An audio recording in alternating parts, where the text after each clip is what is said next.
Merci, merci, merci. Merci de votre accueil. Ouais. Une...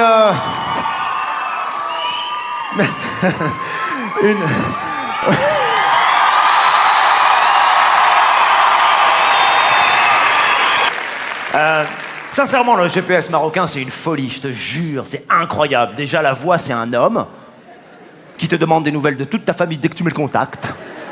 Ta mère, ça va? Ton père, ça va? Et ouais, alhamdoulilah, c'est génial. Le guidage, il est surprenant. Le gars m'a carrément dit cette grande phrase que je n'oublierai jamais. Dans 200 mètres, préparez-vous à continuer tout droit. Oh, c'est génial! Après, il m'a dit, tournez à droite, tournez à gauche, continue tout droit. J'ai entendu après, arrête la voiture. Je dis, oh, merde, pourquoi arrête la bagnole? Qu'est-ce qui se passe? Ouvre la fenêtre. Zzz. Allez, demande à celui-là, si haut la rue que tu cherches.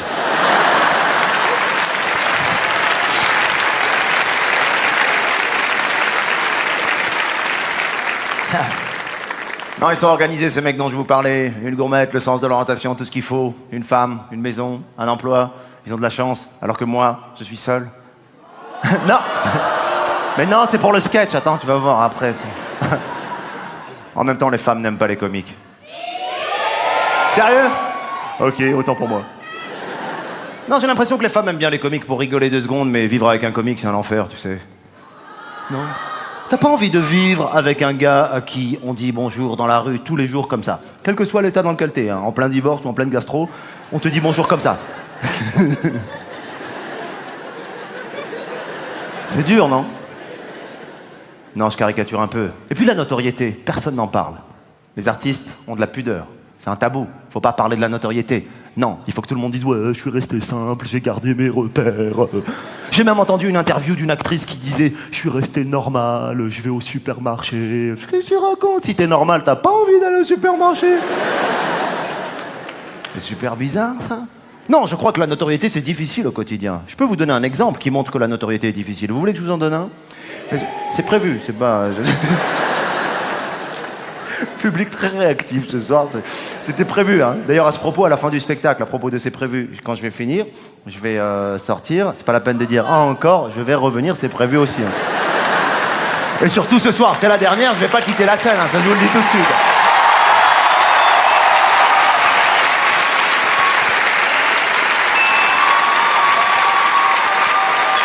Je m'attendais pas. Quand vous allez voir Madonna, ça va être incroyable. Ah, c'est cool, ça me fait plaisir, c'est touchant de voir les copains, ils ont changé, ils se marient, ils évoluent, ils font des enfants. Ce matin, je parlais avec mon fils, c'est mignon quoi, les enfants. Il me posait une question, il me dit « Papa, tu vas où ?» J'ai dit « Au Palais des Sports ». Il m'a dit « Pour faire quoi ?» Je dis « Le spectacle ». Il m'a dit « Le même qu'hier ?» Je lui ai dit « Oui ». « Le même qu'avant-hier ?» « Oui ». Il m'a dit « Ils en ont pas marre les gens ». C'est mignon, c'est mignon. Alors je lui ai expliqué que le public changeait tout le temps et puis après j'ai essayé de l'endormir avec des berceuses. J'en peux plus de ces berceuses. Sérieux, est-ce qu'on peut s'arrêter 2 secondes sur ces berceuses françaises? Il y en a marre, sérieux. C'est pas possible, attends. Les berceuses françaises, c'est un délire quand t'as... Ouais, attends, tout de suite, attends. Non, non, pas la chemise. Si j'enlève la chemise, tu vas dire « Remets-la !» Non, sérieux, la plupart des berceuses françaises, c'est délirant. J'analysais d'ailleurs ce qui m'a inspiré le titre de spectacle « Papa est en haut ». Fais dodo, cola, mon petit frère, ok? Déjà, il n'y a aucun môme qui s'appelle Cola, c'est n'importe quoi. Je veux dire, Cola, Cola c'est les 2 tiers d'un prénom, c'est comme si le môme s'appelait Dimitri et tu dis fais dodo Mitri, mon petit frère. Non, c'est pas possible. Et le deuxième couplet, il est encore plus surréaliste. Papa est en haut qui fait des gâteaux. C'est quoi le délire? Le mec, il a besoin d'être à l'étage pour faire un cake ou quoi? Qu'est-ce qui se passe? Maman est en bas qui fait du chocolat. Hein? Madame, elle peut pas aller au supermarché comme tout le monde l'acheter. Non, Madame Zama, elle le fait, le chocolat. Je le fabrique moi-même. Ils se foutent de notre gueule dans cette chanson. C'est un couple qui devaient faire un gâteau au chocolat ensemble. Ils se sont embrouillés, lui il a été là-haut, elle est restée en bas, c'est tout.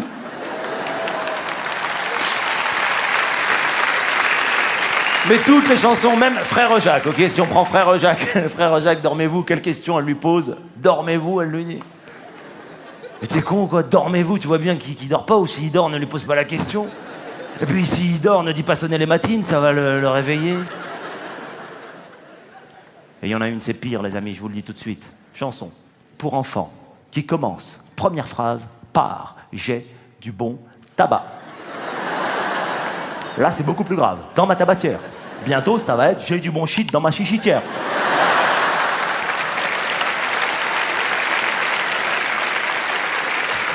J'ai de la bonne coke dans ma coucoutière. Ça va pas ou quoi? En plus, cette chanson, elle est super bizarre, elle est perverse même. J'ai du bon tabac dans ma tabatière, j'ai du bon tabac, tu n'en auras pas. T'imagines le môme, tu veux du tabac? Oui, eh ben non. En même temps, le summum pour moi, c'est pas ça. Le top du surréalisme, de la folie. Et là, le gars, pour moi, il a pris de la drogue, je sais pas ce qu'il a pris. Il a écrit la chanson, c'est Une souris verte. Là, le gars a dit, c'est bon, je suis prêt, poussez-vous, je vais écrire un gros délire. T'as déjà analysé cette chanson, sérieux? Une souris verte qui courait dans l'air. Je la...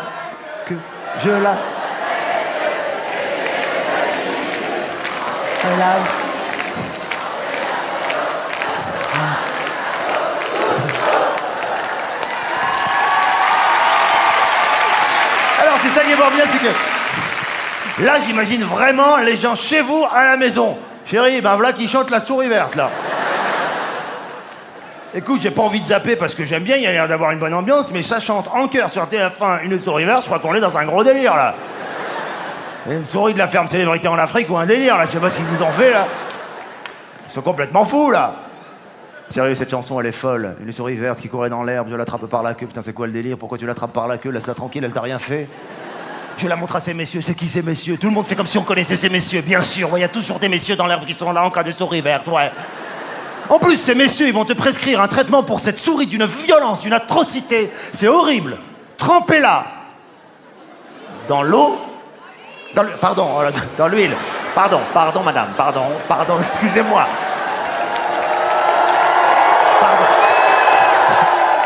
Là, il y a une dame qui m'a corrigé, mais comme si on était dans un texte de Molière, tu vois.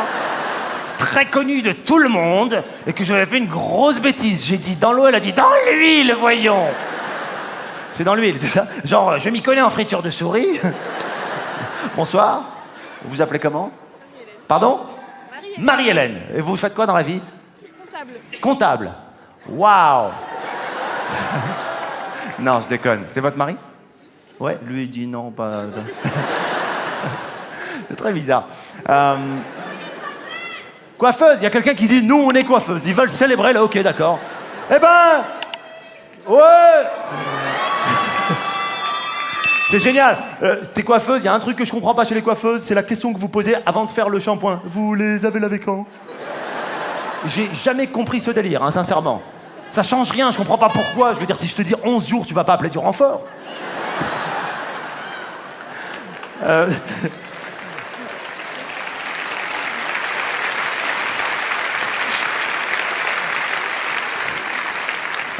J'adore l'improvisation. Le seul problème, c'est que je me perds, je sais plus du tout où j'étais dans le spectacle. Là, ouais. Et là, les gens chez eux à la télé, eh ben voilà qui s'est perdu après la souris verte. Allez, voilà. Alors voilà, il y a la souris verte, maintenant il est complètement paumé. Hein.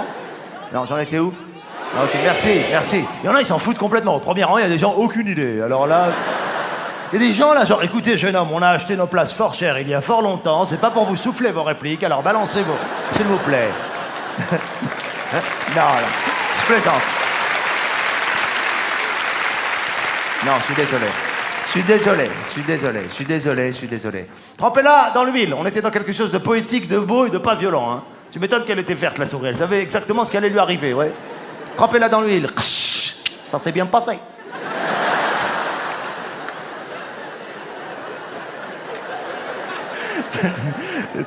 Le regard de la coiffeuse. Alors, attends. Trempez-la dans l'eau. Et là, ils te disent que si tu fais ça, là moi je décroche complètement à ce moment-là. Hein. Ils te disent que, enfin, je sais pas comment ils font, je sais pas par quel procédé chimique, nucléaire, biologique. Ils te disent que ça va te donner un escargot tout chaud. Ce qui est un mensonge énorme. Ça te donne pas du tout un escargot tout chaud, ça te donne juste un animal totalement décédé. En même temps, je m'en fous un peu parce que j'ai aucun attachement pour les animaux, je le dis franchement. Oh là là, c'est choquant, oh là là. J'y arrive, voilà qu'il aime pas les animaux maintenant. Mais non, mais j'aime bien les animaux, mais ça va, je suis pas en train de faire... J'aime pas ça va. Et puis c'est quoi ces réactions? Les chats, par exemple, j'aime pas les chats, c'est tout, je le dis, c'est pas grave. C'est là la vraie différence entre les animaux et les êtres humains. Parce que si on était dans un spectacle de chats avec un comique chat qui... Soit tu rentres dans le délire, soit tu rentres pas du tout, hein, je veux dire...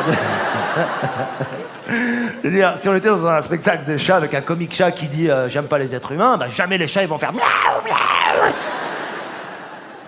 Le chat, il sert à rien.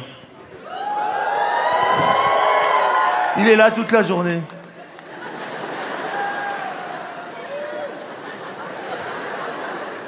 Il se fout de ta gueule en plus, il te fait croire qu'il se passe des choses, genre.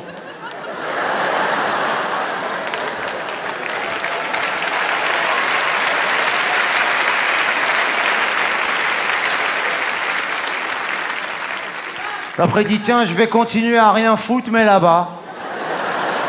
En cours de route, il dit, quoique. Quand il veut te faire une frayeur, il disparaît 2-3 heures. Quand tu veux avoir une montée de mégalo et voir des photos de lui dans toutes les boulangeries, il disparaît 5 jours et il passe devant les commerces. Ouais. Ah, j'aime pas, ça fait... Et puis leur truc, là. Ça fait peur, hein. On n'aime pas les chats, hein. Les chiens, pareil. T'as vu les gars avec leurs chiens qui se baladent avec leurs chiens en laisse? Ouais, c'est mon chien, je suis propriétaire de cet animal, ouais, pas de problème. Attends, moi j'ai un oncle qui me dit, mais tu peux pas te rendre compte, le chien il est intelligent, c'est génial. Je lui dis, mais comment, d'où il est intelligent? Il me dit, regarde, par exemple, je lui jette quelque chose, il va me le chercher puis il me le ramène. Ah. Garde-le dans les mains, ce truc, ça revient au même, hein, je veux dire. Alors les gens, ils parlent avec leur chien, c'est un truc, voilà, ça c'est un vrai truc, ils parlent avec leur chien, genre, je suis pas content. Je suis pas content du tout. Non, faut pas faire ça, non. Un jour, j'étais en Hollande, à Amsterdam, et j'ai vu un monsieur, il parlait avec son chien en hollandais. Alors là, c'est un délire, hein. Il croit que le chien, il comprend le hollandais. Le chien, il le regarde déjà, qu'il sait même pas qu'il parle en plus en hollandais.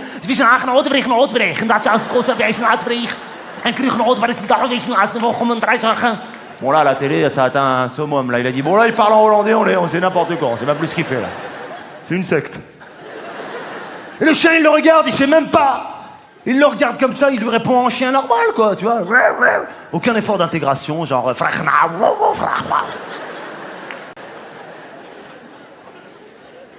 Non, j'aime pas trop les animaux, mais en même temps, je veux pas leur faire du mal.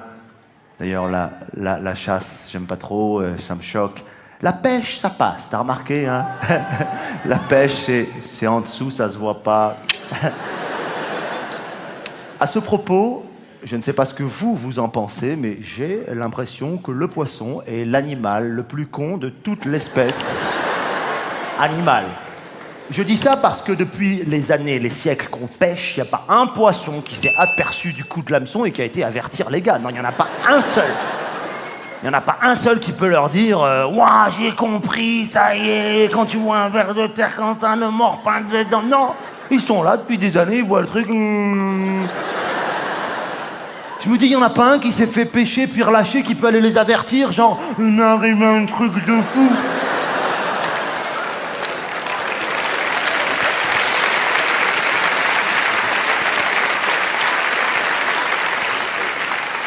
Ils m'ont déglingué la gueule.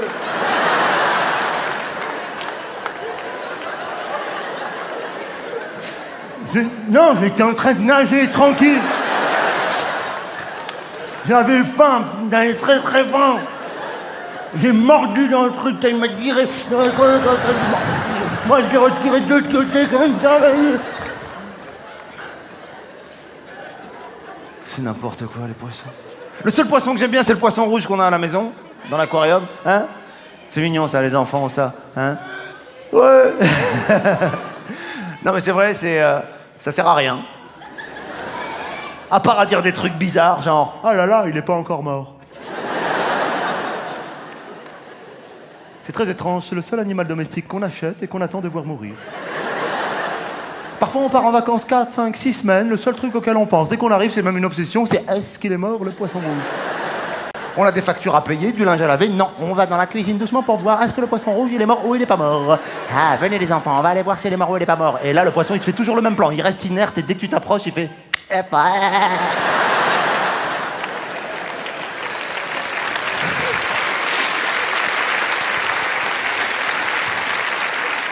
Il y a un truc fou. Quand t'as un poisson dans un aquarium et des copains viennent te voir à la maison, ils ont tous le même réflexe, assez débile. Ils vont vers l'aquarium et ils font ting ting. Mais pourquoi ils font ça? L'autre jour, même le poisson, il a regardé mon pote, l'air de dire qu'est-ce que tu veux que je te dise? Entrez.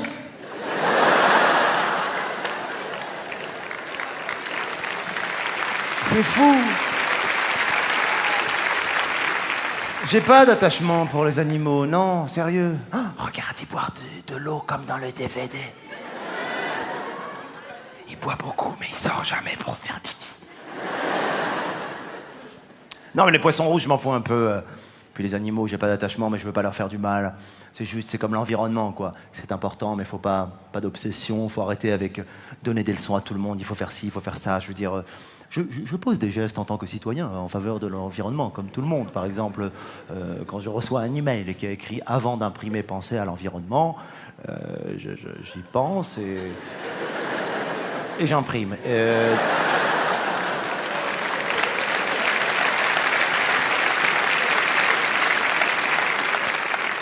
Mais en même temps, faut pas exagérer, quoi. Je veux dire, les gens qui, par exemple, te voient en 4x4 et te disent « Ouais, pense aux ours polaires ».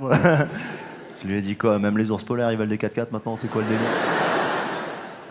C'est mon fils qui est vraiment intéressé par ça, c'est bien, on éduque les enfants pour ça, c'est intéressant. Alors mon fils, je l'endors le soir, pas avec des berceuses comme je vous ai cité il y a 2 minutes, hein. Pas du tout. Ah non, non, non, je lui raconte des histoires, ou alors je reste près de lui et je le regarde en train de faire des rêves. C'est mignon, hein? Ça, c'est tous ceux qui n'ont pas d'enfants qui ont trouvé ça mignon. Tous ceux qui ont des enfants, ils se sont dit « Oh putain, moi, quand il dort, il va pas... C'est dur de s'occuper des enfants, surtout quand ils sont tout petits, quand ils sont bébés. Et puis les mecs, on n'a pas ce truc qu'ont les femmes, une espèce de truc naturel comme ça. Combien de fois, les mecs, sincèrement, on a fait semblant, quand ils étaient bébés, de pas les avoir entendus pleurer la nuit? Et c'est une fois que la maman est debout que tu dis « Tu veux que j'y aille ?» Bon, de temps en temps, on assure les mecs, oui ou non? J'entends rien, on assure les gars quand même. Oh, le seul problème, c'est que nous les gars, quand on assure, on a besoin d'une reconnaissance immédiate. Quand un mec se lève la nuit pour faire un biberon, il aimerait qu'il y ait un orchestre dans la cuisine qui joue un jingle, t'es un mec génial, tu fais le biberon de nénénéné.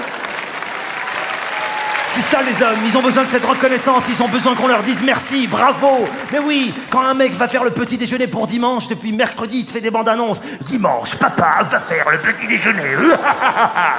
Dans ta maison, tu beurres de la confiture, du café et du thé. Calme-toi, tu vas acheter 2 baguettes, ça va. C'est comme ça. Je te promets que c'est comme ça, on peut rien y faire. J'essaye de faire des choses, hein. Un jour, je me rappelle, je voulais vraiment assurer, je me suis réveillé, je suis sûr que ça vous est arrivé à tous de le faire au moins une fois. T'es au top, comme jamais un papa n'a été au top. Tu l'habilles, tu le coiffes, tu prépares le goûter, tu prépares les devoirs, tu prépares tout, tu vois le cahier ici, il est signé. Jamais t'as été au top comme ça, comme un papa n'aurait pu être au top. Et c'est mercredi.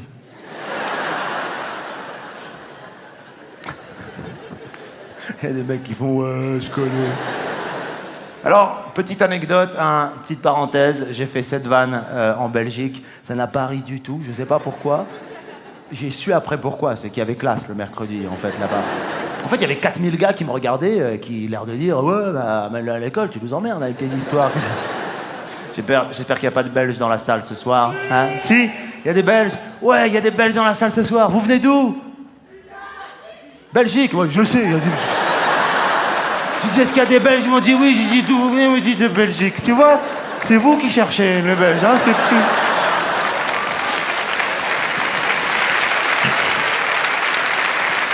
Mais en même temps, les Belges nous regardent à la télévision aussi. Ah, c'est cool. Bienvenue aux Belges qui sont venus ce soir. Sincèrement, ça fait plaisir. Ça m'est arrivé, donc, ce truc-là. Et puis, ouais, on peut pas dire les villes de tout le monde et les villages, sérieux.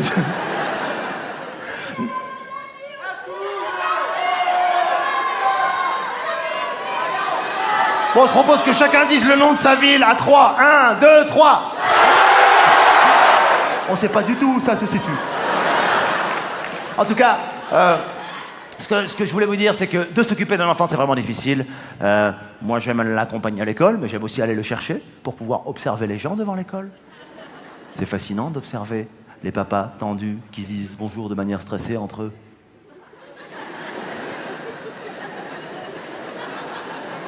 C'est pas fou, les gens arrivent à 16h, ils savent que les enfants sortent à 16h30 et pendant 30 minutes, ils disent oh là là, je sais pas ce qui se passe. Bah non. Ils croient quoi? Qu'il y a un panneau qui va descendre avec écrit annulé? C'est bizarre quand même. Et puis les mamans, elles adorent être dans une espèce de joie guillerette. Elles sont contentes, elles vont chercher les enfants. Salut, ça va, oui, ça va bien, oui, super, elles sont contentes.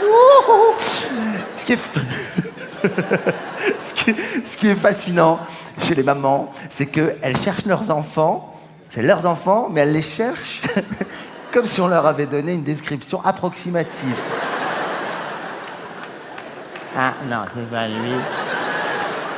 C'est très bizarre. Et quand il sort, elle met une pression. Ça va, chérie? Ouais. Hein? On va aller à la maison. Tu vas prendre le goûter, tu vas faire le devoir. Ce soir, c'est papa qui va te garder parce que demain, il y a mamie qui va... Le môme, il se dit, putain, j'aurais dû rester à l'école, moi. Je sais pas si vous avez déjà remarqué ça. Quand tu te mets devant les portes d'une école, les portes s'ouvrent. Les premiers enfants qui sortent, ils n'appartiennent jamais à personne. C'est super bizarre. On dirait des faux qu'ils mettent pour que les autres y suivent. Il me rappelle exactement le même phénomène qu'à l'aéroport, la première valise qui arrive sur le tapis. Je sais que ça fait longtemps que vous n'avez pas pris l'avion avec tout ce qui se passe, mais... Sincèrement, la première valise, elle fait le tour pendant des heures. Il n'y a jamais un gars qui a dit « Ah ben tiens, la voici en premier, me voilà bien avantagé. » Non. Pendant des heures, elle fait le tour. Cela dit, les gens devant leur valise, leur comportement est vraiment fascinant, c'est vraiment drôle. Les gens devant leur valise... Ils savent que c'est à eux, ils savent qu'elle va arriver, ils la connaissent, ils l'attendent et quand elle sort, ils peuvent pas s'empêcher d'être contents. Ouais. Ma valise, ouais. C'est à toi, on est juste en train de te rendre ton linge sale. Bah voilà, c'est super bizarre comme comportement, non?